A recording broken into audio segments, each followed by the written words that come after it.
Hello guys, welcome back to my YouTube channel. અને આજ આપણે બ્લોગ એ માટે બનાવ્યો છે કે આપણે હજુ નાના બ્લોગર છીએ, આપણને બ્લોગ બનાવતા સરખું આવડતું નથી અને આપણે ફનીના બ્લોગ બનાવીએ છીએ. એટલે તમે મિત્રો આપણને સપોર્ટ કરો એટલે આપણને એવો ઉત્સાહ જાગે કે આપણા બ્લોગ બનાવી શકીએ.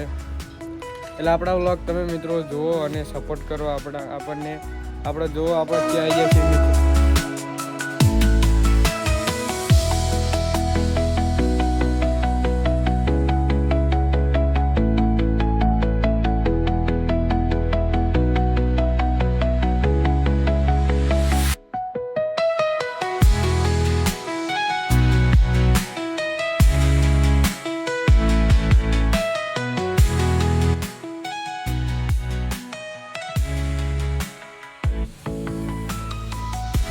તો મિત્રો આપણે મોટા બ્લોગર નથી, હજુ બ્લોગ બનાવવાનું ચાલુ જ કર્યું છે. એટલે તમે મિત્રો સપોર્ટ કરો અને બ્લોગ જોતા રહેજો.